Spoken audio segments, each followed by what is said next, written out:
क्या कुछ नहीं कर दिया आसिम मुनीर और उनके साथियों ने पाकिस्तानियों के साथ। और अवाम में कई लोग फूले नहीं समा रहे थे कि हम सुलह करवा रहे हैं, हम सालस बन गए, हमें बड़ी इज्जत मिल गई है। अब देख लीजिए किस तरह की इज्जत मिली है कि पाकिस्तानियों को मुत्तहिदा अरब अमारात ने निकालना शुरू कर दिया। 48 घंटे के नोटिस पे पाकिस्तानियों को मुल्क बदर किया जा रहा है। उनके बिजनेसेस हैं, उनके घर हैं, फैमिलीज हैं, उन सब चीज़ों को बालाए ताक रखते हुए फौरी तौर पे ना 48 आवर्स में आपको जहाज में बैठाया जा रहा है, अब पाकिस्तान भेजा जा रहा है। पाकिस्तानी अफसरों को, खास तौर पर लेबर के साथ पता नहीं क्या हो रहा है, पाकिस्तानी अफसरों को भी अमारात छोड़ने के अहकामात दिए जा रहे हैं। वो लोग जो 20-20 साल पहले वहां से काम कर रहे थे, उनको फौरन अमारात छोड़ने का हुक्म। ये जो 48 घंटों की बात हो रही है कि 48 घंटों का कहा गया है कि आप पाकिस्तान चले जाएं, फिर ये भी कहा जा रहा है कि पाकिस्तानी जो वीज़ा हैं उनको रिन्यू नहीं किया जा रहा, तो ये दुरुस्त है जी। पाकिस्तानी नए वीज़ाज नहीं दे रहे, स्पेशली टूरिज्म के वीज़ाज नहीं दे रहे, इसमें कोई शक नहीं है,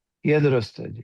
यूएई नाराज तो है ना पाकिस्तान से, इसके बारे में तो कोई डाउट नहीं है। तो पाकिस्तान की लीडरशिप को यूएई का एक ट्रिप लेना चाहिए और जाके जो अगर उनके साथ कोई ऐसी चीजें हैं उनके दिल में या कोई मुगालते हैं या मिसअंडरस्टैंडिंग्स हैं, उनको दूर करना चाहिए। हेलो फ्रेंड्स, आपने पाकिस्तान की मीडिया के रिएक्शंस तो देख ही लिए कि पाकिस्तान किस तरीके से परेशान है, किस तरीके से टेंशन में है कि यार ये बात कर क्या रहा है और भारत के लिए यूएई क्या कर रहा है और क्या भारत के प्रेशर में यूएई सारे स्टेप ले रहा है। दरअसल हुआ ये है कि अभी लेटेस्ट ये खबर आई है कि पाकिस्तान की एक बहुत बड़ी बल्कि मेजर कंपनी है PTCL, Pakistan telecommunication limited, और इसके अंदर 26% की हिस्सेदारी है यूएई की, 26%। और यूएई ये डिसाइड कर रहा है कि वो पीटीसीएल में अपनी हिस्सेदारी बेचेगा, हटाएगा, बिकॉज पीटीसीएल प्रॉफिटेबल नहीं है, बिकॉज पीटीसीएल का कोई फ्यूचर नहीं है।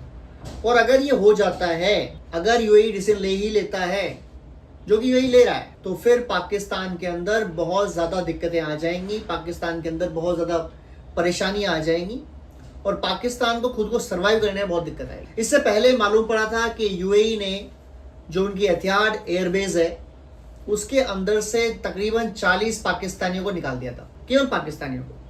इल्जाम क्या लगाया गया था? हेरा फेरी करते हैं, चोरी करते हैं ये लोग और ये सही लोग नहीं है, उनको निकाल दिया था। उससे पहले सऊदी अरब और यूएई दोनों ने पाकिस्तानियों को जो भीख मांग रहे थे एयरपोर्ट वगैरह पर, उनको पकड़ पकड़ के पाकिस्तान डिपोर्ट कर दिया कि निकलो यहाँ से, क्योंकि तुम लोगों की भीख मांगने की वजह से हमारी जो यूएई है उसकी बदनामी हो रही है कि यूएई के एयरपोर्ट पर लोग भीख मांग रहे हैं, उनको वहां से फेंक दे निकालो। इसके अलावा यूएई ने पाकिस्तान का जो रोल ओवर करना था $4 अरब का कि हम अगली बार ले लेंगे, यूएई ने बोला हम रोल ओवर नहीं करेंगे, हमें हमारे पैसे वापस चाहिए। और पाकिस्तान को फिर वो सारे के सारे $4 अरब पाकिस्तान को चुकाने पड़े यूएई। तो यूएई की जो कॉन्स्टेंट स्टेप है, इससे नजर आता है कि यूएई जो है वो पाकिस्तान से अब बहुत ज्यादा दूरी बना रहा है और भारत के लिए कितना करीब है, इससे आपको आइडिया लग जाएगा कि भारत से जो यूएई की बिजनेस है, जो ट्रेड है, वो $100 बिलियन पार करने वाली है, $100 बिलियन पार करने वाली। आप समझ लें कि अगर $100 बिलियन एक ट्रेड पार कर जाती है दो देशों की,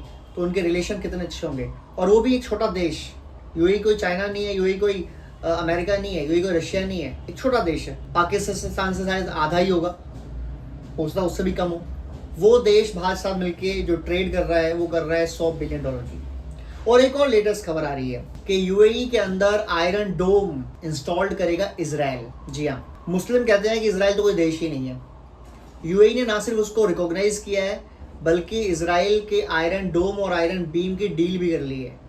अब आयरन डोम और आयरन बीम, खासकर आयरन डोम, यूएई के अंदर इंस्टॉलेशन करने वाले हैं इजरायली, जिनको ऑपरेट भी इजराइल के लोग ही करेंगे, यानी इजरायली वाकायदा फिजिकली रहेंगे भी। और ये किया गया है ईरान की तरफ से आने वाली मिसाइलों, रॉकेट्स और जो ड्रोन्स हैं उनकी वजह से। आपने गौर किया होगा कि अमेरिका ईरान में जो लड़ाई चल रही थी, अभी भी हाँ लड़ाई रुकी तो नहीं है पर सीज फायर है फिर भी, तो उस दौरान इजराइल पे भी इतने हमले नहीं हुए जितने हमले यूएई पे किए ईरान ने। सऊदी अरब पे भी काफ़ी कम किए पर कम किए, कुवैत पे भी किए, कतर पे भी किए, बट सबसे ज़्यादा हमले किए यूएई पे।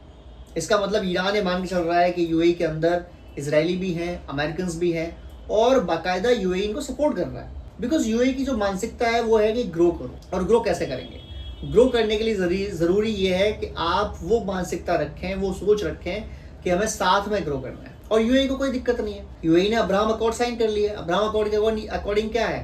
अब्राहम अकॉर्ड के अकॉर्डिंग ये है कि आपने जो इजराइल है उसको लीगली मान्यता दे दी है कि वो एक देश है, और आप साथ में बिजनेस कर रहे हैं, साथ में काम कर रहे हैं, बस सिंपल, और कोई तरीका ही नहीं है। और पाकिस्तान से दूरी जरूरी क्यों है यूएई के लिए? यूएई का मानना है कि पाकिस्तान में ज़्यादातर लोग झूठे और चोर चक्के टाइप के हैं, सियासी जो लोग हैं वो भिखारी हैं, उनकी जवान की कोई वैल्यू नहीं है, और यूएई जो चाहता है कि इजराइल के साथ मिलकर काम करना, एंड सिंस पाकिस्तान मानता है कि इजराइल उनका नंबर 1 एनिमी है भारत के बाद, तो फिर यूएई के साथ उनके रिलेशन आज खराब हो सकते हैं। इसलिए अपने वो कर्जे भी ले रहे हैं, अपना बिजनेस भी बंद कर रहे हैं, वो सब चीज़ वो कर रहे हैं जिसके बाद उन्हें पाकिस्तान की जरूरत ना पड़े, और जरूरत है भी नहीं उनको पाकिस्तान की। पाकिस्तान को नीड है यूएई की, यूएई को कोई नीड नहीं है पाकिस्तान की। एनीवेज, वीडियो अच्छा लगा हो तो प्लीज़ लाइक करें, शेयर करें, सब्सक्राइब करें। जय हिंद, जय भारत।